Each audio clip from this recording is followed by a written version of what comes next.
home and online. Kinda like a force field for your life.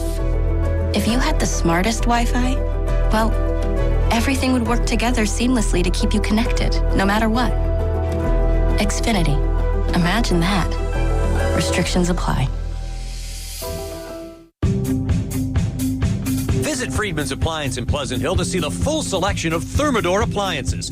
Thermador provides a range of possibilities, from refrigeration to dishwashers or cooking with steam or convection. Come into Friedman's Appliance, and right now, you can receive up to 3 complimentary gifts with qualifying purchase. See all Thermador appliances displayed beautifully in live working vignettes at Friedman's Appliance in Pleasant Hill and at Friedman'sAppliance.com. Hey, Bay Area sports fans, get ready for game day with Laughing Monk Brewing. Whether you're watching with friends or heading out after the final whistle, Laughing Monk has the perfect beer for the moment. With locations in Sunnyvale, Scotts Valley, and Bayview in San Francisco, there's always a Monk nearby. And now, check out their newest San Francisco location in Nopa. From crisp lagers to bold IPAs, every beer is righteously brewed in San Francisco. Grab a pint, grab your crew, and make game day better at Laughing Monk Brewing. Righteously brewed in San Francisco. In sports, success is about team effort, and the same is true for your hair. At Great Clips, we save your haircut details in clip notes, so every member of the highly skilled team knows exactly how to create your signature look. And with our easy-to-use app, you can check in from anywhere and get a ready next text when you're up next for a cut. It's the confidence of a great haircut delivered by a team you trust. Download our app today. Great Clips, it's gonna be great. All members of Dub Nation know 2 essential truths. 1, the Warriors have the best point guard in the history of the game. And 2, the very best planes in the sky are United. New planes are joining the United fleet every week, decked out with Bluetooth connectivity, screens, and power at every seat, and bigger overhead bins to fit everyone's carry-on, or giant foam fingers. Download the United app and book your next trip today. United Airlines, proud to be the official airline of the Golden State Warriors. The lights, the crowd, the moment. When the Warriors take the floor, greatness follows. At Cache Creek Casino Resort, every moment shines. Feel the rush as the reels spin. Breathe in our serene spa. Savor each bite in our award-winning steakhouse. And recharge in the comfort of our luxurious hotel. Cache Creek Casino Resort, proud partner of your Golden State Warriors. Please play responsibly. Say you're a coach in Chase Center and need to draw up a last-second play. Or you're a fan in Section 212 craving nachos. AI from Google Cloud can help with both. The Warriors are using AI from Google Cloud to break down every move on the court, helping coaches game plan. And for fans, the same AI powers the mobile app, giving you personalized content, highlights, and yes, nachos ordered from your phone. With AI, you're always in the game, even off the court. Google Cloud, the official AI partner of the Golden State Warriors. What's up, Dub Nation? Do you want to get cash back on Warriors gear? All you have to do is sign up at Rakuten.com/Warriors, where you can earn 10% cash back in store and online at Warriors Shop. Once you're a member, shop your favorite stores like Fanatics and Ticketmaster and watch the cash back add up in your account. Rakuten is the most rewarding way for you to shop and maximize your savings. Join Rakuten for free today at Rakuten.com/Warriors or download the Rakuten app. That's RAKUTEN. Thanks for showing up, Dub Nation. Nothing beats catching your Warriors live, and nobody knows that better than you. So next time you want to hit up a game, Ticketmaster's got your back. As the official ticket marketplace of the Warriors and the NBA, even if you're headed to the game last minute, Ticketmaster gets you to the game so you can experience all the sights, sounds, and styles in person. Keep putting that jersey collection to use and get Warriors tickets today at Ticketmaster. Get tickets at Ticketmaster.com/Warriors. See you courtside again soon, Dub Nation. Before you begin your road trip, ask yourself, do you really need 5 full suitcases? With the 2026 Kia Sportage X-Pro's class-leading cargo space, you'll have room for what you need. Find out more at your local Kia dealer today. Keep the adventure going. Kia, movement that inspires. Call 800-3334-KIA for details. Always drive safely and obey all traffic laws. Comparisons based on second row legroom and cargo space behind second row seats in the subcompact SUV class according to Kia segmentation as of October 2025. Curry, pump fake, fly by, 3 ball, got it with the buzzer sounding! You've You've been listening to Golden State Warriors basketball on the Warriors Radio Network. Presented by United Airlines. For tickets, visit Warriors.com or call 888-GSW-WHO. Don't you wish you were here? This Odyssey Sports broadcast has been brought to you by Geico. Switch and save. Get more with Geico. The lights are out. Curry gets it, the lights go out. The game is over, and we're here to pick up the pieces. This is Warriors Wrap-Up on 95.7 The Game. Matt Spencer will bring the ball up over to Podziemski now. Podziemski with 20 seconds left. Warriors will run a play. Podziemski drives right feet to the side. Leons goes up with an over Kleber with a right hand flip. It's up and good. 15 seconds to go. Golden State will fall back to 2 games above 500. And we'll try to get back to 3 above with a win on Monday against the Clippers. As we get down the final second, your final score will be LA 129 and Golden State 101. Welcome into Warriors Wrap-Up here on 95.7 The Game. Mark Randy with you as we react to a blowout Warrior loss. Lakers 129, Warriors 101. As you heard, the voice of the Warriors, Tim Royce, say right there. This game was never close. We're going to break it all down coming up here on Warriors Wrap-Up. Welcome in.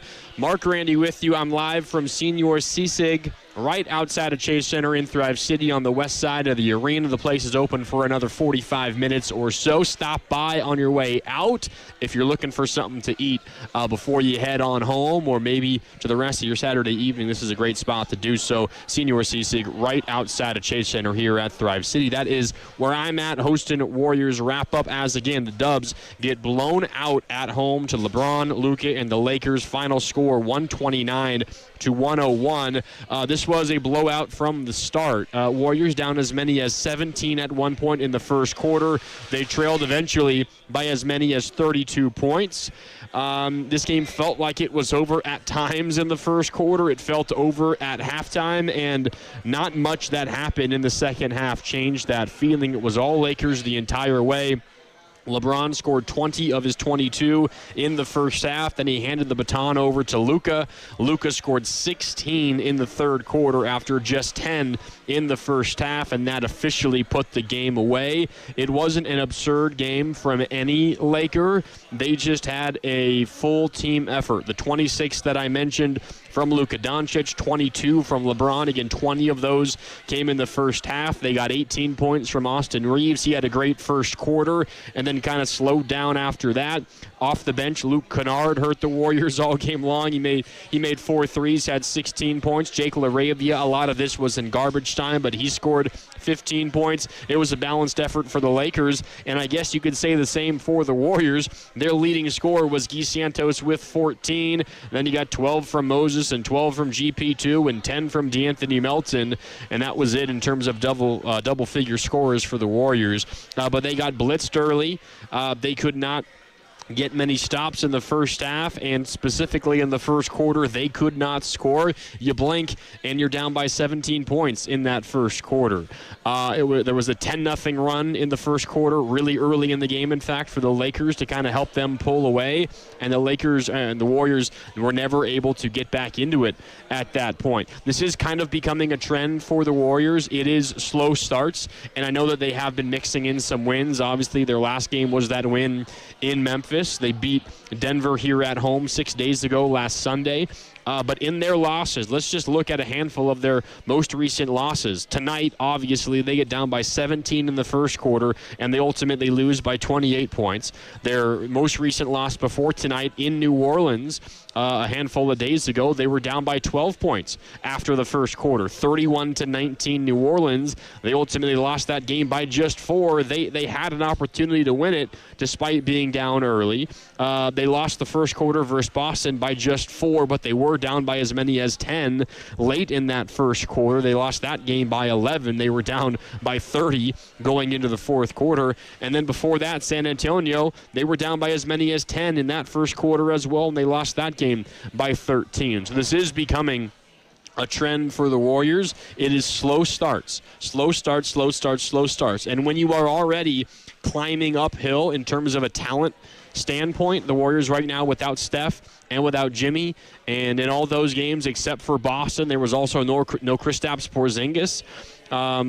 You need to get off to a good start. You cannot be playing catch-up against teams that are going to out-talent you like San Antonio does, like Boston does, like New Orleans might not have, although considering who was on the floor for New Orleans that day, Zion and DeJounte Murray and Herb Jones. I mean, considering the Warriors were without Steph and without Jimmy and without Porzingis, you might be able to say and get away with the fact that New Orleans might have out-talented the Warriors in that game as well, and the same could be said tonight. The Lakers relatively healthy. Only rotation piece they're missing was Rui Hachimura, but with Luka and with LeBron and with Austin Reeves and with Kennard off the bench and Jake LaRavia, they certainly out-talented the Warriors. So when you are coming into a matchup knowing that you kind of are climbing uphill just from the beginning, you can't get down by double digits in the first quarter. You just simply cannot get down by double digits early. And that's what happened. It was a mix of an inability to get stops, and it was also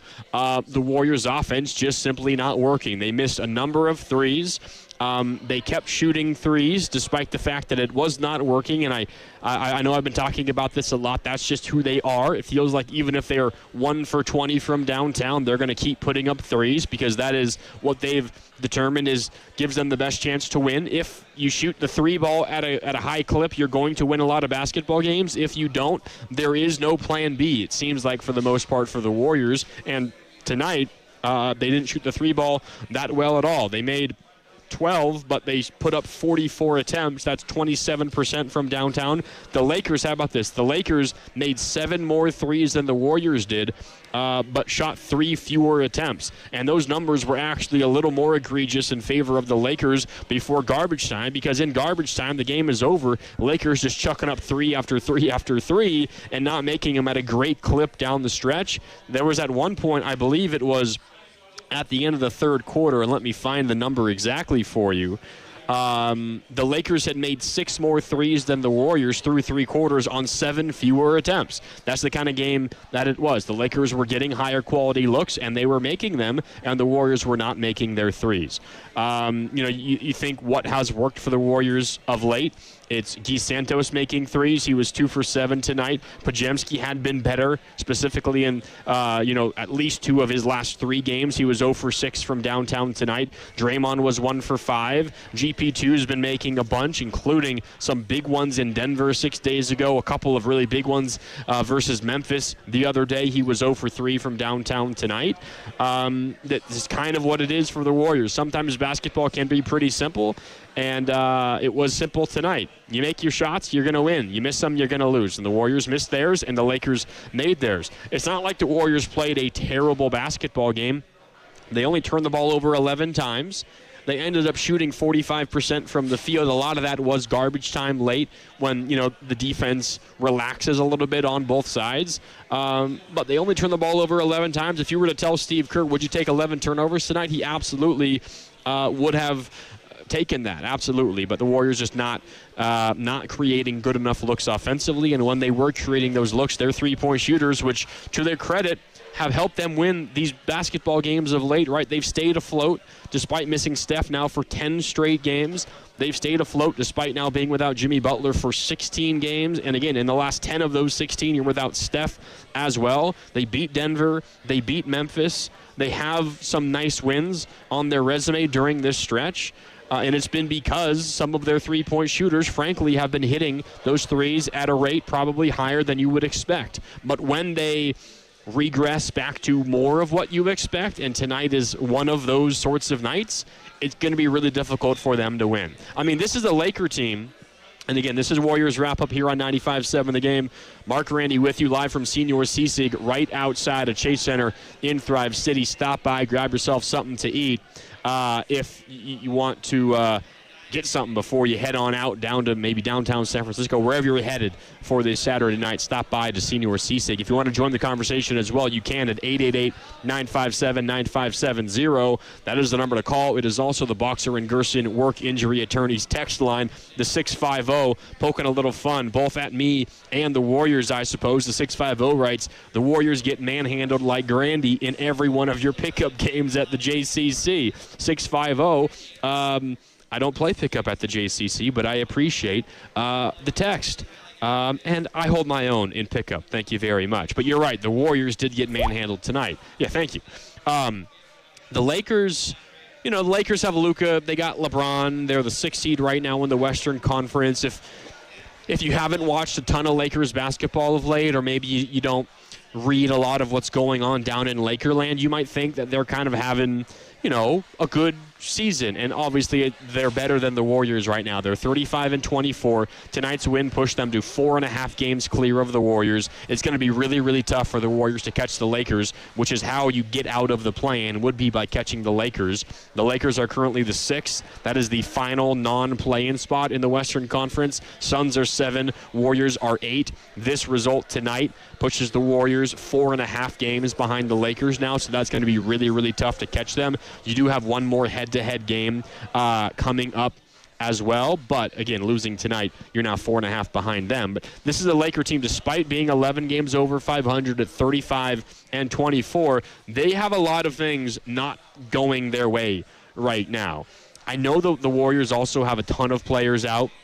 No Steph, no Jimmy, no Porzingis, right? And the list goes on and on. This is a Laker team, though, that has not been right in months. And the Warriors made this Laker team look like a championship caliber team. This Lakers team, they began the season 15-4. The Lakers were 15-4 to begin the season.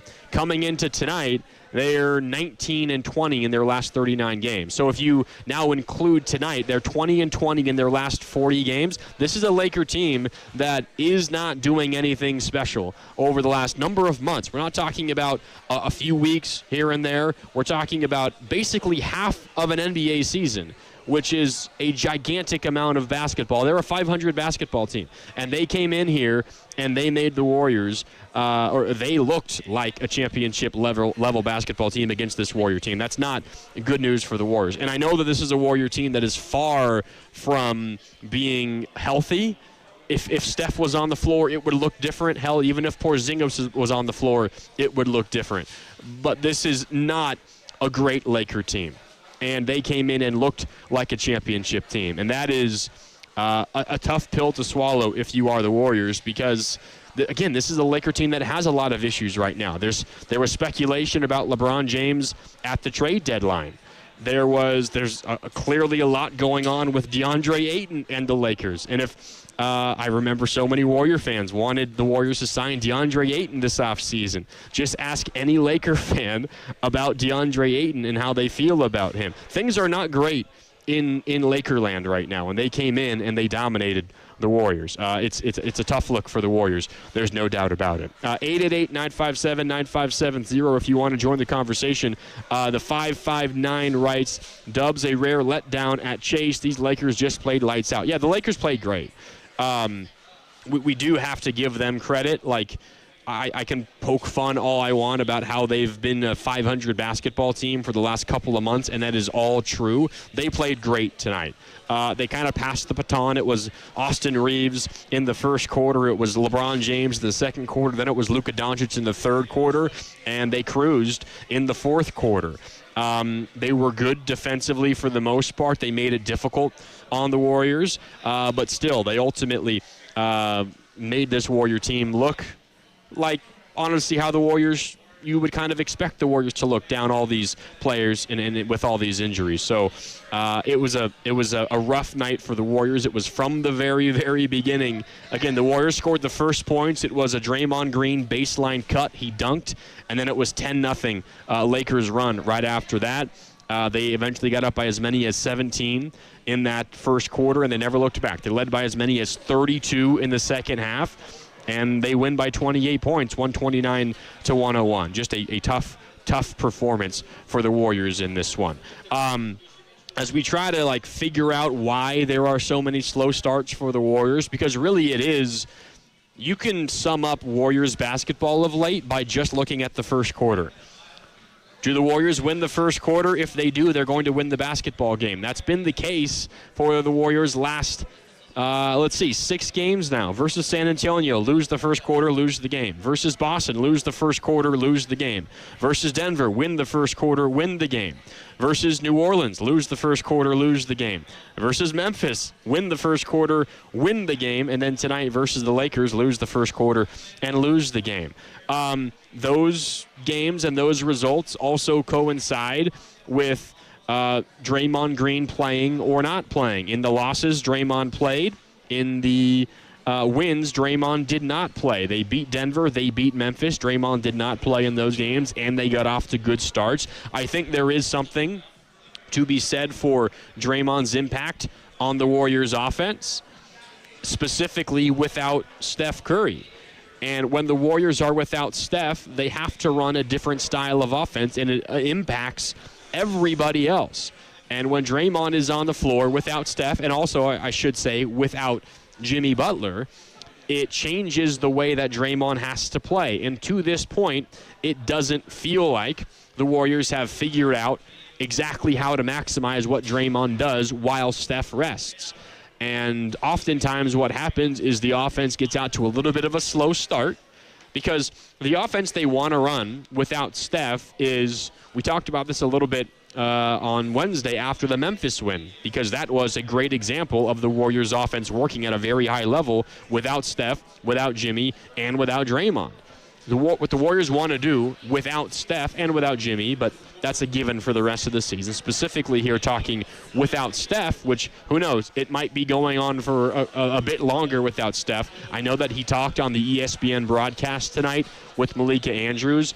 I did not hear it live. I found some snippets of what he said. I will read those comments to you, and we will get that to you. I will read those comments to you. It doesn't sound great, by the way, about Steph Curry. So we'll get to that coming up. But regardless, Warriors without Steph, which is their reality right now, how do they want to play those games on offense? They need to have somebody create some advantage, whether it's Melton or Pat Spencer, or maybe it's throwing it into the post to Al Horford and having a double team come. That's an advantage. Maybe it's Melton again driving to the paint, drawing a help defender and then kicking it out, and then the Warriors can swing the ball around the perimeter, eventually find a good shot, or have someone, pump fake a crazy closeout and then drive into the paint for a layup, or you play the dunker spot to GP2, whatever the case is. That's kind of the style the Warriors want to run. What has happened in the past, I didn't see this as much tonight. I think the Warriors were just missing shots, but what has happened in the past is the Warriors create that advantage. Say Melton drives and kicks to Moody in the corner. The defense reacts, and now they have to start covering. They have to start recovering, right? Moody's defender went to help cut off Melton on the drive, so then the other defender on the perimeter has to go and recover over to Moody in the corner. As that happens, Moody passes to the top of the key or to the right wing or wherever it is. And if it's Draymond there, the defense doesn't have to recover over, at least not nearly as hard as they do if it was Al Horford, because Al Horford's a great three-point shooter, has been playing great basketball of late. So what has happened is when the ball swings eventually to Draymond, the Warriors' advantage vanishes unless Draymond takes and makes the three. And he can do that. He just hasn't been doing it as well of late. Tonight from downtown, what was Draymond? I think he made one. He was 1 for 5 from downtown. That is the style the Warriors want to run offensively. I just don't think it fits Draymond's skill set. And this is not all Draymond's fault, by the way. Draymond does a lot of things, I still think, at a pretty darn high level in the league. I just don't think that style of offense fits the way to maximize Draymond. The way to maximize Draymond is to, in my opinion, on offense, I'm talking specifically on offense because he's still a plus defender. I know maybe some out there don't feel that way. I still do. But the way to maximize Draymond offensively is to throw him the ball maybe in the post or maybe near the right block, and then you run a bunch of screens off ball, and you let Draymond be the facilitator. There was a stretch I believe it was in the second quarter, and it was why GP2 was the Warriors' leading scorer at halftime. He finished with, I think, just 12 points, but he had 10 in the first half, and that led the way for the Warriors. GP2, 12 points, but he had 10 in the first half. I think 3 of his 5 buckets, which were all at the rim, were assisted by Draymond Green. And it was Draymond Green maybe on the wing, left or right wing, maybe a bit inside near the elbow, something like that. And the Warriors would run back screens and backdoor cuts of GP2 from one corner and a baseline cut to the rim. And Draymond some nice passes, getting GP2 layups. That is the way to maximize Draymond's skill set, in my mind. So some of this Draymond conversation, as I see it, is what it all comes back to Draymond's abilities and his inability to shoot the 3 at a high enough level to make defenses worried about him. But that's really always been the case for Draymond. I think the other half of this conversation that needs to be discussed is, in order for the Warriors to play Draymond without Steph and to feel like they're maximizing what Draymond does, the just put up a 3 every single time down the floor strategy I don't think works. And tonight was an example of it. They made 12 threes, yet they put 44 attempts up. Because and I get it. It's what they feel like gives them their best shot at winning basketball games. But at the same time, I think it is a disservice to what Draymond Green does, because that is not the kind of offensive style that fits him. Now, his connection with Steph Curry is so unique that I still think he's a positive when Steph is on the floor with him. But it hasn't been that way when Steph is not on the floor. And the positive impact that he's had on the Warriors with Steph with him hasn't been nearly as high this year as it has been in years past. But I'm specifically talking about while Steph's not on the floor. It's why Steve Kerr has said, I believe he said this last week on this station right here on 95.7 The Game, he essentially said, when Steph comes back, the plan is to essentially only play Draymond when Steph is on the floor. Because the Warriors see exactly what we're all seeing, which is when Steph's not on the floor, it's really difficult to get a positive offensive impact from Draymond. I don't think tonight was a night where you circle Draymond and you say, man, he had a rough night. He was not good. He was a team worst, minus 30 in the plus minus in 24 minutes. Warriors lose this game by 28. He was a minus 30. That's not like an absurd number. It means that they were plus 2 while he was on the bench. But again, that doesn't really mean all that much, I think, in the large picture. Like, for example, Moses Moody was a minus 25, and De'Anthony Melton was also a minus 25. Are we going to sit here and say that they stink? And I know that the Draymond conversation is more than just tonight. The point is, plus minus in a game where you lose by 20, it is going to be pretty darn ugly across the board entirely. But again, part of this Draymond conversation, I think, goes beyond what Draymond is and how he's playing and the style with which the Warriors are asking him to play. It's why also Steve Kerr yesterday on Willard and Dibs said that Draymond needs to adapt what he's doing individually. He also said the Warriors have to adapt. And I think we saw a little bit of that at times. But still, you look down to the bottom of the box score at the end of the night, and they shot 44 threes. It is hard to reconcile, the Draymond conversation when you have that being the offensive game plan. You know, it worked against Memphis. Draymond also didn't play in that game. It worked versus Denver. Draymond didn't play in that game. But the bottom line is, if you make your threes, you're probably going to win. If you don't make your threes, you're probably going to lose. And the Warriors were not making their threes today. And again, you're down Steph, the greatest three-point shooter to ever live. I get it. It's not going to be easy. And the Warriors have determined their best chance of being competitive in basketball games is try to take as many threes as you can, just about. And if you catch fire and make, 38% of them or more on a single night, you're probably going to win basketball games. Tonight, though, they shoot just 27% from deep. And they lose 129-101. All right, this is Warriors Wrap-Up here on 95.7 The Game. Mark Randy with you live from Senior Sisig right outside of Chase Center at Thrive City. Warriors get dominated by the Lakers. The Warriors now 31-29. They're 60 games into their season. 60 games in, which means there's only 22 games left. This is sort of the three-quarter flag. The Warriors play 82 games.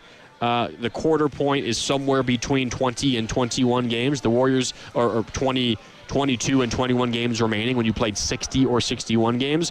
The Warriors currently are sitting at 60 games played so far right now, which means they are essentially 3/4 of the way through the season. We're going to take a break here coming up in just a minute. When we come back, one thing we're going to have to talk about is what the Warriors need to do in order to get to a certain spot in the Western Conference standings over their final 22 games of the season. We'll take a look as well at the remaining schedule, who they're playing, the home-road splits of these final 22 games. Spoiler, the Warriors have more road games left than home games. They've had a lot of home games here of late, but the last 22 games, more of those will be on the road than at home. Plus, we will hear from Steve Kerr. I believe Steve praised Draymond Green post-game tonight, so you're going to want to hear that. Plus, Steph Curry from the horse's mouth talking about his injured knee. You're going to want to hear what Steph Curry had to say as well. I will tell you exactly what he said on the ESPN broadcast tonight if you missed it. All that and more is coming up. It's Warriors Wrap-Up here on 95.7 The Game. Mark Randy with you. Steve Kerr, Stephen Curry updates, and a whole lot more coming up when we return. It's Mark Randy with you live from Senior CSIG in Thrive City, right outside of Chase Center. Warriors Wrap-Up continues right after this. Looking for lifelong financial guidance? Look no further than Pettinelli Financial Partners, your dedicated financial coaches for every stage of life's journey. Whether you're planning for retirement, starting a family, or buying a home, we're here for you every step of the way. Visit PettinelliFP.com. The financial consultants at Pettinelli Financial Partners are registered representatives with and securities offered through LPL Financial. Member FINRA SIPC. Investment advice offered through Stratos Wealth Partners, a registered investment advisor. Stratos and Pettinelli are separate entities from LPL Financial. Save $10 on a pair of Rain-X Latitude wiper blades at O'Reilly Auto Parts. Our professional parts people will even install them for free. O'Reilly Auto Parts. Let's go! You still got it, but your immune system weakens as you age, making it harder to fight flu, pneumococcal pneumonia, RSV, and COVID-19. Ask your doctor or pharmacist which vaccines you need. Sponsored by Pfizer. Decisions determine results. So which path do I want to take? Help people in need or stand on the sidelines watching? Worry about how to pay for school or have my education paid for? Push myself and learn new skills or stay the same? My decision is to serve part-time with the Army National Guard, and my results will be life-changing. What will you decide? Go to NationalGuard.com to learn more about part-time service. Sponsored by the California Army National Guard. Aired by the California Broadcasters. High five! Up top! Dave's company just got the 5-year price lock guarantee from Comcast Business. Yeah! It's 5 years of gig speed internet, advanced security, and a great rate that won't change. All from the company with 99.9% network reliability. Heck yeah! He hasn't given this many high fives since Deborah brought in her famous banana bread. Yes! The Comcast Business 5-year price lock guarantee. Powering 5 years of savings, powering possibilities. And it's hurting, but I am not stopping. Woo! For a limited time, now through March 29th, switch to Comcast Business to lock in your rate for 5 years and get a $500 prepaid card on a qualifying gig bundle. Or ask how to get started with 150 megabit internet and Security Edge for $59.99 a month for 12 months with a 2-year agreement. Don't wait. Call today. Restrictions apply. New customers only. 1-year contract required for guaranteed rate. Paperless billing and automatic payments with bank account required. 5-year pricing applies to monthly service charge excluding taxes and fees. Hi, I'm Chef Franklin Becker. You know the jingle. Now discover the facts about Ozempic, a GLP-1. There's only one FDA-approved Ozempic made by Novo Nordisk. Learn about the real thing. Talk to your healthcare professional today. Call 1-833-OZEMPIC or visit Ozempic.com to view the medication guide and to learn more about Ozempic. Semaglutide injection 0.5, 1, and 2 milligrams.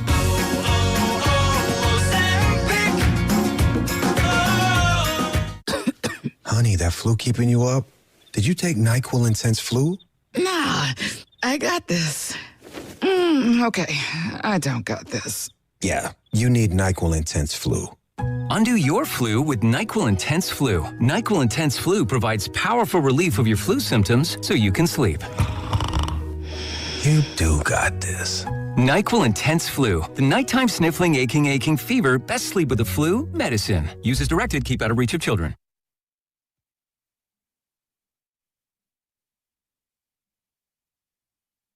Pass to the cutter at Draymond. He dunks it. Coming baseline right. A two-hand slam and a little elevation sensation for Draymond to start the day. Now back to Warriors Wrap-Up on 95.7 The Game. Yeah, that was the first points of the game. A Draymond Green dunk off a baseline cut. He hung on the rim for a bit. And then it was 10-0 Laker run in response. They ultimately led by as many as 17 points. Rough for the Warriors after that quick start by Draymond Green. He scored a total of 7 points in this one, 3 for 8 from the field, 1 of 5 from downtown. I know we're going to hear from Steve Kerr coming up in a little bit. I know he had some comments about Draymond, and I know he was complimentary, so we're going to want to hear that. One thing we do have to touch on is what Steph Curry said post-game. Guys in the back, I should have talked to you guys about this during the break. I don't know if we have access to what Steph Curry said on the ESPN broadcast. There was a conversation with Malika Andrews during the fourth quarter. We might have access to it. If you do, let me know. Okay, we'll have some of that. Let me just give you maybe the quick notes on what he said. So Malika Andrews interviewed Steph Curry down the tunnel during the fourth quarter and talked about his knee, talked about multiple things.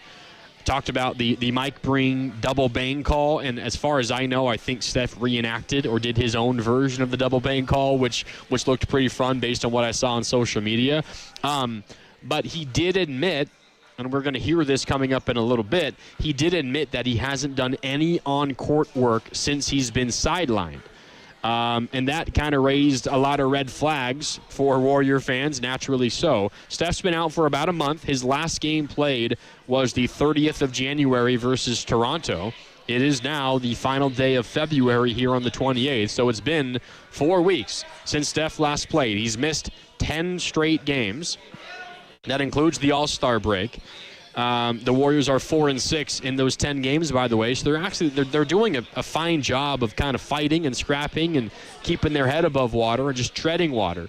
But Steph Curry, again, did admit he hasn't done any on-court work since he's been sidelined. And the fact that the reevaluation deadline is coming up, the Warriors are going to, they're going to provide an update related to Steph Curry's injured knee tomorrow. That update from Steph himself before tomorrow's update makes it feel like it's not going to be an immediate return for Steph Curry. What's coming up for the Warriors is tomorrow off, and then they host the Clippers on Monday. Then they go on the road for 3 games, beginning on Thursday in Houston, next Saturday, a week from today, in Oklahoma City, and then next Monday, the 9th of March, in Utah. I will wait until we get an official update from the Warriors tomorrow, but my prediction, based on what we've seen and what we just heard Steph Curry say, and again, we're going to hear the actual sound coming up, I don't think Steph Curry is going to play on Monday versus the Clippers, and my best guess for what the reevaluation update will be from the Warriors is something along the lines of he's making progress and we'll reevaluate him again in maybe 10 more days. That kind of feels like where this is headed, or maybe it's another evaluation in a week from now. Again, that's just my read on the situation. I don't have inside information from the Warriors or from Steph, but it does not feel like we are days away from a return for Steph. It feels like it is still more like weeks away from a return for Steph. And speaking of, we do have Steph Curry with Malika Andrews on ESPN and ABC during the fourth quarter tonight. Here's what Steph had to say. It's going to be a little longer, but like I said, right now with this one, it's just about can you stack good days, and I've done that. So hopefully they can unleash me on the court soon, and like I said, get back out there sooner than later. Okay, so get back out there sooner or later, he said. He said it's going to be a little longer. Hopefully they can unleash me on the court soon and get back out there sooner than later. More from Steph with Malika Andrews on ESPN and ABC. Here's more Steph. How are you feeling with that knee injury? I'm feeling better. This is a weird one. It's kind of unpredictable how to heal, but every day since All-Star Weekend's been progress. That's all I can ask for, and hopefully I'm back out soon. You're getting...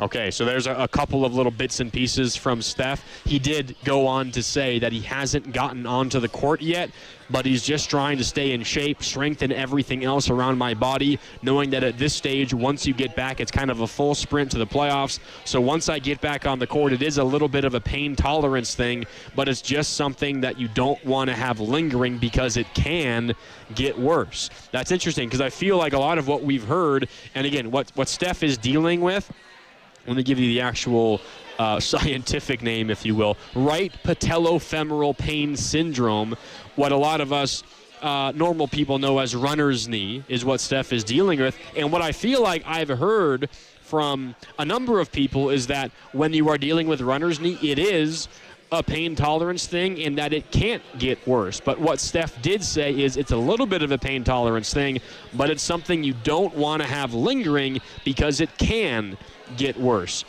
Which, again, that's a little bit of a red flag if you ask me, because I feel like it kind of flies in the face of everything we've heard elsewhere. But the biggest thing for me is that he hasn't even been on the court just yet, and it's been a month, right? It's been 4 weeks since he last played in a game.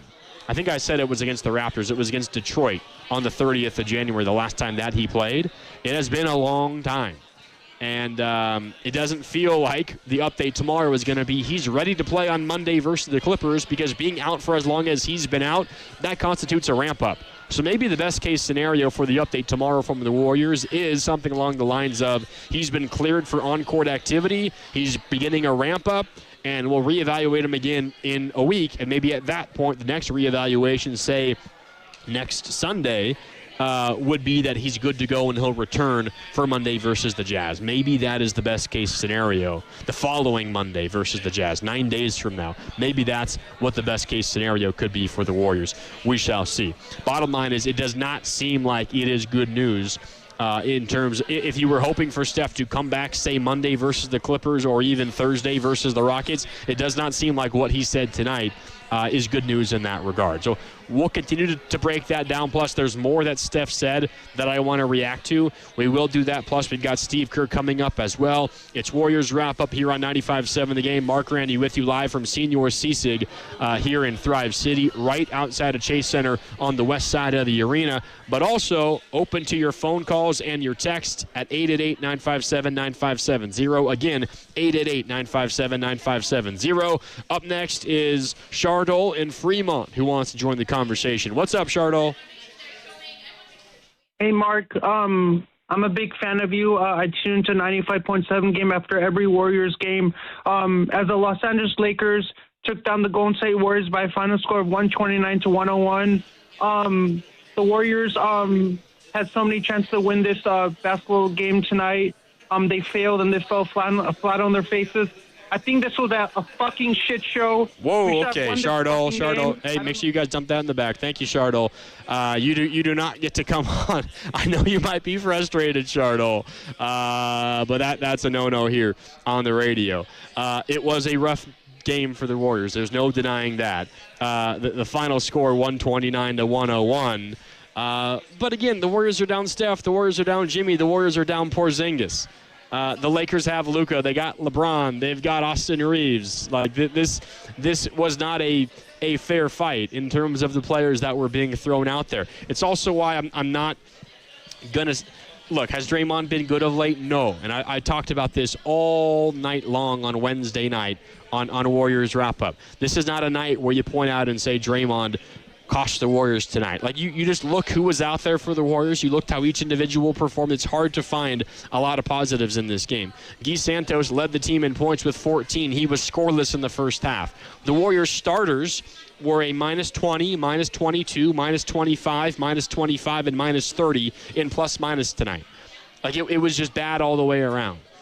When you throw out there players like Guy Santos, and no shade to Guy Santos, who earned a 3-year extension worth $15 million that was signed and announced today. Congratulations to Guy. But when one of the matchups is Guy Santos versus LeBron James, like, you lose by 28 points. It's kind of what happens in the NBA. Like, this was an unfair matchup. Now, to be fair, the Warriors have won in unfair matchups before. They just beat Denver 6 days ago in this very building, and Denver was, other than Aaron Gordon, basically healthy. They had Jokic, and they had Jamal Murray, and the Warriors won that basketball game. So I know things can happen when you are, say, out-talented on a given night. Tonight was just not one of those nights. The Lakers played great, and the Warriors, I mean, you're right, they played terrible. They played terrible, and almost everybody on the roster had themselves at least not a good game, but for the most part, a pretty bad game. And the Warriors ultimately lose this one, 129-101. The Warriors are at, again, basically the three-quarter pole of the season. They've played 60 games. You have 82 games in total in a regular season, so you've got 22 games left. That is just about one quarter of the schedule left. The Warriors, through 60 games, are 31-29. 22 games left. The Warriors play the Clippers, the Rockets, the Thunder, the Jazz, the Bulls, the T-Wolves, the Knicks, the Wizards, the Celtics, the Pistons, the Hawks, the Mavericks, the Nets, the Wizards, again, Denver, San Antonio, the Spurs, the Cavaliers, the Rockets, the Spurs again, the Lakers, the Kings, and the Clippers. That is the remaining 22 games for the Warriors. 10 of those games are at home, 12 of those games on the road. So the Warriors, in their next 22 games to close the regular season, they will be away from Chase more than at Chase. And you might react to that as, ooh, that sucks. What is unfortunate for the Warriors is and certainly something to keep an eye on is in their last 8 home games, they're 2-6. 2-6 in their last 8 home games. That coincides with Jimmy Butler's injury. Since Jimmy Butler went down, the Warriors just 2-6 here at Chase Center. Those wins at home, the most recent win was against Denver, and the other was against the Grizzlies, that 1-point win where they trailed by as many as 10 points with like 4 minutes left. The Warriors, those are the only 2 wins at home since Jimmy Butler went down with an injury. Now, they've done an okay job in terms of staying afloat. They're 6-10 since Jimmy Butler tore his ACL, 4-6 since Steph last played in a game. He's missed 10 consecutive games now. But the friendly confines of Chase Center has not been as friendly of late. Again, in their last 8 home games, they're just 2-6. They have only 10 home games remaining, 12 road games remaining. That makes up the final 22 games of the season for the Warriors. Of those 22 games, by my count, 8 games are versus tanking teams. I'm not including the Clippers. I don't think the Clippers are tanking. Darius Garland is going to make his Clippers debut relatively soon. And they still have Kawhi Leonard, and they got a couple of other interesting pieces. I know they traded away both James Harden and Ivica Zubac. They're not anywhere near as good as they once were. I don't think they're actively tanking. They're pretty much locked into a play-in spot just like the Warriors are, because everybody below them is either so bad there's no chance they could catch the Clippers, or they are actively tanking.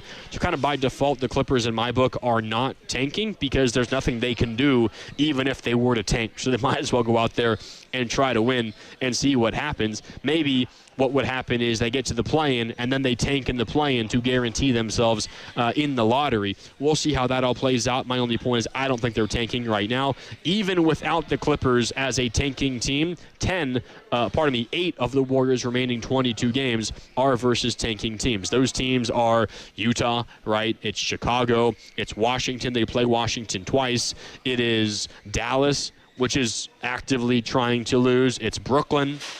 It is Washington, again, as I mentioned, who they played twice. And then it is the Kings, who maybe they're not tanking. They just are very, very, very bad. But that is a game in which you feel like that you should be able to win almost regardless of who you're putting out there on the floor. So the Warriors do have 22 games left, 8 versus tanking teams. But then you look at what the Warriors have to do in order to get to where they want to go. And Steph Curry also talked about the possibility of jumping out of the play-in, right? Let me read this quote to you. Steph was asked about their goal for the rest of the season and how it feels like they're likely going to be in the play-in. He said, quote, "Every season you have to adjust to what the reality is, and that is our reality right now. We still have an outside chance to get out of the play-in and get the 6th spot, but that's 2 teams you got to jump." He's talking about the Suns and the Lakers at this point.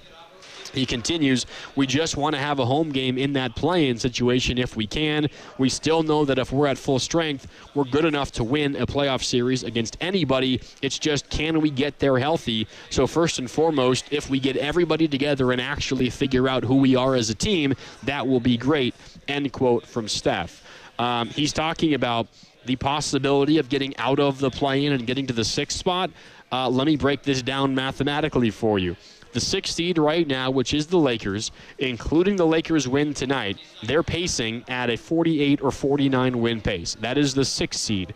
In order for the Warriors to get to 48 or 49 wins this season, they would need to go either 17-5 or 18-4 over their final 22 games to get there. That seems incredibly tough, even with, 8 games versus tanking teams. You have OKC on there. You have Houston on there twice. You have a road matchup in New York versus the Knicks. You're in Boston. You're in Detroit, right? Those are a lot of really, really good teams, and a lot of those are on the road. As far as I'm concerned, it's almost impossible for the Warriors to get to the 6th seed. Not only would they have to have a really, really good stretch of play, but they would need multiple teams ahead of them to start flailing. The Lakers have kind of already been flailing, but even with that, they're flailing of late. They just snapped a 3-game losing streak tonight. Even with that, the Warriors are still 4.5 games behind them right now, and in order to catch them, you got to be 5 games better than them the rest of the season. That seems really, really tough to do. Now, what is more realistic is the possibility of being the 7th seed. And if you're the 7th seed, this is what Steph was talking about. If you're the 7th seed, you get not just one home game in the play-in, but if you lose that first play-in game at home, you then get a second play-in game at home. Can the Warriors catch the Suns, who are currently the 7th seed? Well, Phoenix is currently pacing at a 46 or 47 win pace, which means for the Warriors to get to that mark, they need to go 15-7 or 16-6 down the stretch to get there. That also seems pretty darn tough, right? It's only, 1 or 2 games worse than what they'd have to do to catch the Lakers. Now, the caveat with Phoenix is you're probably betting on them not being able to keep up that pace for their remaining games, because they're without Dillon Brooks for at least a number of weeks still, and they've had some other injury issues, including Devin Booker of late. So what is Phoenix going to look like down the stretch? We shall see. That is more realistic.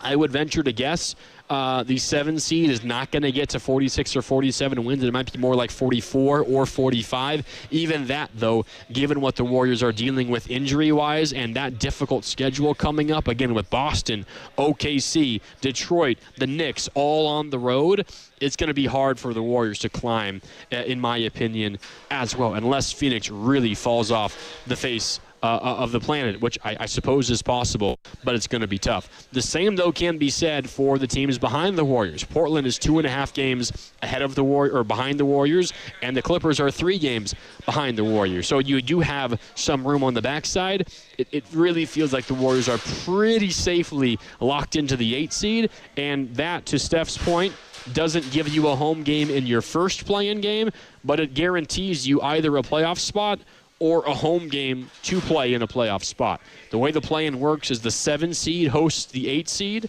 Winner of that game goes to the playoffs. The loser of that game then takes on the winner of the 9 versus 10 game, in which the 9 is the host. And the loser of that 7-8 game gets to host the winner of that 9-10 game. So if the Warriors are the 8 and they win that 7-8 game, they're in the playoffs. If they're the 8 and they lose that 7-8 game, they host the 9-10 winner in order to go to the playoffs. So the 8 does guarantee a playoff spot or a home game to go to the playoffs, which is what Steph was talking about as being their goal, and that is a realistic goal for the Warriors. It is either be the 7 or the 8, more likely the 8, and guarantee yourselves either a playoff spot without having to play a home game or a home game in order to go to the playoffs. That is a realistic goal for the Warriors, and I think Steph is right to point that out, because that does feel like what they should be going for at this point. All right. Warriors lose tonight, 129-101 is the final. Let's hear from Steve Kerr, who addressed the media postgame. Warriors lose this one once again by 28 points to LeBron, Luka, and the Lakers. This game was over, it felt like, at halftime. Warriors down as many as 17 in the first quarter. They trailed ultimately by as many as 32 points in this game. They just never were in this one competitively. And again, they ultimately lose 129-101. Let's hear from Steve Kerr. Here is the coach of the Dubs post-game tonight discussing his team's effort. How'd you kind of assess what went wrong tonight? I thought they were great. They played a fantastic game. They came in here, having lost 3 straight.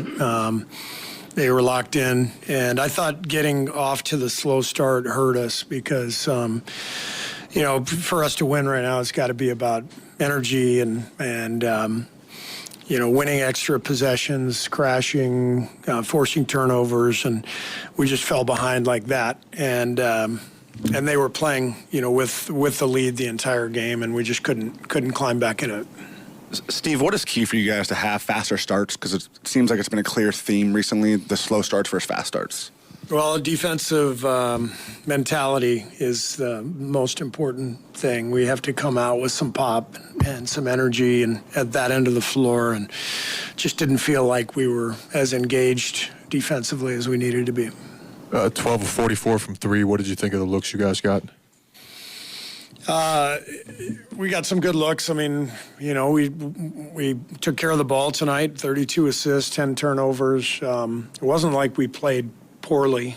We shot poorly, and like I said, we'd never made a defensive stand in the game. So it was just it was a night where they totally outplayed us. Hey, Steve, you've been a part of seasons where everything just seemed to go really right, and you've been a part of seasons where everything just seemed to go really wrong. With all the challenges of this season, what has been your biggest challenge in terms of just trying to keep the ship on course?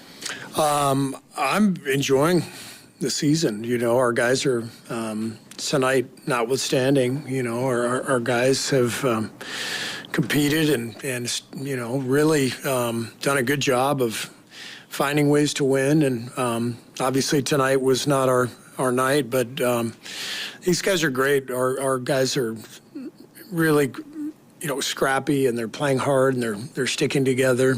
So it's a fun group to coach, and we got to kind of sweep this one away and get ready for Monday. We have a huge game Monday night. Steve, these are the guys that you guys are going to have to track down to avoid the play-in, get to the 6th seed. I think it's 4.5 games now. Is that still a realistic goal for you guys? Is that? It's a lot. It's a lot to make up with 22 games left. We don't even talk about it. It's not anything that is worth discussing, because we just have to try to go out and win and see what happens. Any sense for how Will's doing, how his ankle is? He just told me he rolled it. When I talked to him just now in the locker room, it was taped up. I don't know how bad it is. Steve, so what changes most structurally when Draymond is on the floor versus when he's out? I'm sorry, I didn't hear the question. What changes most structurally when Draymond is on the floor versus when he's... What changes the most when Draymond is on the floor versus off the floor? Yes.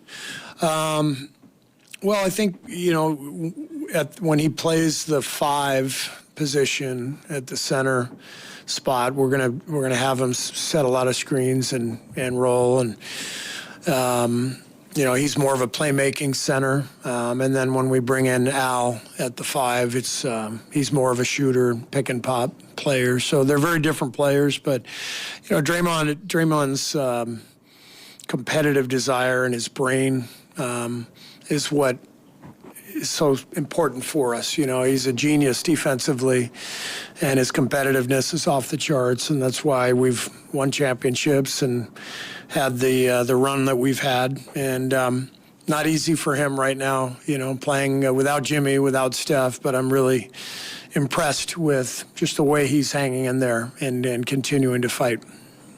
Steve, are the two-way guys going to practice tomorrow, or are they going to play in that game here? I'm not sure.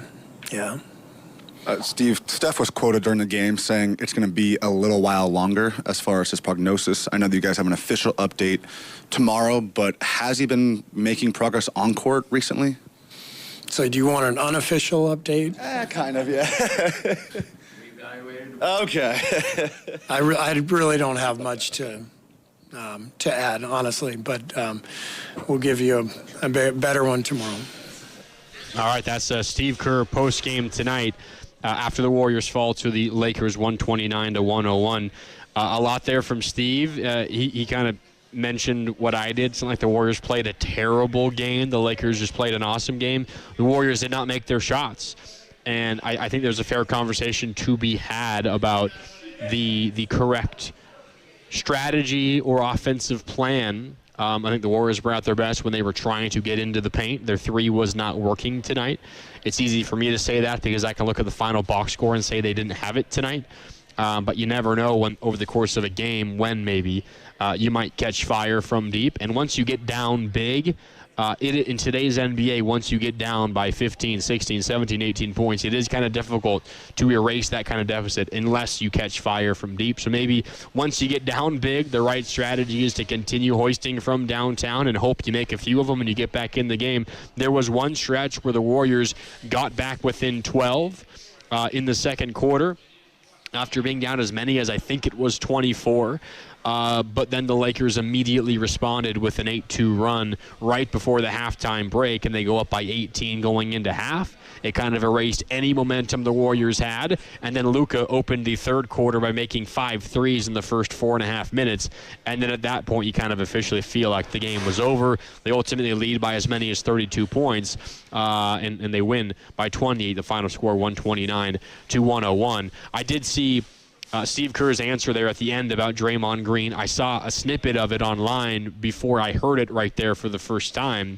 And what I saw online was Steve Kerr praises Draymond's competitiveness and, quote, genius after tonight's loss. And it felt like, to me, what that suggested was that Draymond was being complimented for what he did tonight. And having listened to what Steve Kerr said, it was so much less about tonight and just in general about who Draymond is. And that, to me, makes a whole lot more sense. He did say, quote, it's not easy for Draymond right now playing without Jimmy, without Steph, but I'm really impressed with the way he's hanging in there and continuing to fight. I'm sure that it's not easy for Draymond to play the way he's playing right now, and for the losses to kind of stack in games in which he's playing. Tonight, though, it was not his fault. Was he good? No. But was anybody on the Warriors really all that good tonight? No, and the Warriors ultimately lose this one 129-101. I mean, Melton had an off night. He was 3 for 12 from the field. One of the bigger stretches of this game, I'm disappointed in myself for not having brought it up yet, was the very beginning of this basketball game. Draymond's dunk opened the game. It was a 2-0 Warriors start. They scored first. That was their only lead of the game. The Lakers then went on a 10-0 run right after that, and they ultimately led by as many as 17. Part of the reason why they led by as many as 17 was because De'Anthony Melton missed 4 buckets all right around the rim in like the first 4 minutes of this game. Now, the fourth one I thought was pretty well contested, and I think was a forced miss as opposed to Melton just missing. But the first 3, man, he's got to make those. He's got to make those. The Warriors are, as a team right now, pretty challenged offensively without Steph, without Jimmy, without Kristaps right now as well. When you either create a good look from the outside or you get into the paint and you have a makeable shot attempt, you got to make them. You just simply got to make him. And Melton missed 4 of them all right around the rim. I'm going to bring up his shot chart because in the first quarter it was a pretty ugly shot chart and a rare shot chart. You don't see something like that all that often. De'Anthony Melton, he ended up being 1 for 6 within like 5 feet of the rim tonight. 4 of those misses came in the first 4 or 5 minutes of this game. It's hard to win a basketball game when 1, you don't shoot the 3 ball well, and 2, you're missing all those around the rim. The Warriors as a team, let's see, I can figure this out for you. The Warriors as a team were in the paint. They were 28 for 44, which it's an okay number, but league average is a whole lot higher than that. And so the Warriors missed a lot of shots basically all over the floor today. It was just that kind of offensive day. It wasn't terrible execution-wise, but you look at who you're throwing out there offensively and you say, at times I'm not too surprised by some of the misses. Those Melton misses inside surprised me. But a lot of the other misses, if you ask me, is it a surprise to me that GP2 went 0 for 3 from downtown? No, not really. Is it a surprise that Draymond went 1 for 5 from downtown? Not really. Is it a surprise that Guy Santos went 2 for 7 from downtown? He's been shooting a whole lot better of late. He's been great. It's why he signed a 3-year contract extension with the Warriors earlier today. But I'm not terribly convinced that he's an above-average three-point shooter over the course of a whole season. So is that terribly surprising to me? No, not really either. it's just kind of who the Warriors are right now, given their injuries. And it is unfortunate, but it is their reality.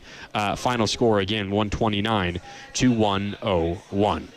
All right, final few minutes with you here on Warriors Wrap-Up. Mark Randy coming to you live from Senior Sisig, closed for the night. But if you are headed to Chase Center on Monday, the Warriors host the Clippers. And by the way, I was talking about the Clippers and how I don't think they're a tanking team, why I wasn't including them in that list of tanking teams the Warriors play down the stretch. Warriors host the Clippers Monday at 7. Darius Garland, the main acquisition for James Harden in that deal to the Cavs, he has not yet debuted for the Clippers. He is expected, though, this is a report earlier today, he is expected to make his Clippers debut on Monday versus the Warriors. He's been dealing with a toe injury and has not played since the middle of January. Chris Haynes of Yahoo, NBA on Prime and NBA TV, I think previously of Yahoo, he is expected to make his Clippers debut on Monday here at Chase Center versus the Warriors. So Darius Garland probably not going to play like a full complement of minutes. I would imagine he's going to be on a minutes restriction. But if you are headed to Chase for that game on Monday, expect to see Darius Garland in his Clippers debut. And why I brought up Monday was because they're closing up here at Senior Sisig right now. If you are on your way to Chase for Monday's game, stop by, grab yourself a burrito, grab yourself something to drink before you make your way on in to Chase Center here on Monday. You can try the whole Barnyard burrito or the classic Mission Sisig burrito. All great options here at Senior Sisig. Looking ahead for the Warriors beyond Monday, again, Clippers on Monday at 7, then a 3-game road trip Thursday in Houston versus KD and the Rockets. Oklahoma City in OKC a week from today at 5:30, and then Utah next Monday, 9 days from now at 6 on that Monday. Of course, all those games right here on 95.7 The Game. We'll see if the Warriors can snap this they're not in a losing streak because they won last time out versus Memphis, but snap this, get this bad taste out of their mouth after tonight. The Warriors have gone win. They've gone loss, win, loss, win, loss. Their last 5 games, they have not won consecutive games since Jimmy Butler's injury. The last time they won consecutive games was the game in which Jimmy tore his ACL. That was their 4th consecutive win. Since then, they have not won consecutive games, and since Jimmy Butler tore his ACL, they are believe they are 6-10 now in the 16 games since Jimmy Butler tore his ACL. So it has not been great, but the bottom has not completely fallen out for the Warriors, which is good news as well. They have fought, honestly, they fought pretty admirably, but they're going to need something to change if they are going to be without Steph for an extended period of time, because they got to get a couple of wins. You look at the Clippers on Monday, it almost feels like a game that you kind of need to win, because Houston's going to be tough, and OKC is going to be really, really tough, even if Shea is still out, J-Dub is still out. They've got a lot of issues, and OKC does injury-wise. They're safely, of course, going to be a top 2 seed in the West. The Spurs are on their heels, but regardless, that's going to be a really tough game for the Warriors. It almost feels like that Monday game versus the Clippers is one the Warriors really, really, really need to have, and I would be shocked if Steph Curry were to play. Again, Steph said that it's still going to be a little longer and that he has not yet done any on-court work since he went down with the injury about a month ago now. So we're going to get an update tomorrow from the Warriors. We don't have any local programming here on 95.7 The Game tomorrow, so keep it locked to our socials at 957 The Game on Facebook, on Twitter, on Instagram. We will be updating everybody there. I would imagine the update from the Warriors tomorrow will be something along the lines of he's making progress. He'll be reevaluated again in a week or maybe in 10 days. That would be my best guess. Maybe we get word that he's beginning on-court work in that reevaluation tomorrow. But if you're counting on Steph playing on Monday, my personal opinion is unlikely. But we shall see. We'll wait for the update to come out from the Warriors tomorrow. All right. That's going to do it for Warriors Wrap Up tonight. Thank you so much for tuning in. Mark Randy with you live from Senior Sisig here at Thrive City, right outside of Chase Center. Stop by next time you're in the area. Grab yourself something to eat, something to drink before you head on in to Chase Center. Thank you so much for tuning in. Thanks as well to both Steven and Cam behind the glass back in our studios. Thanks to all of you for tuning in as well. My name is Mark Randy signing off. I'll talk to you next time right here on 95.7 The Game. Bye, Felisa. Looking for lifelong financial guidance? Look no further than Pettinelli Financial Partners, your dedicated financial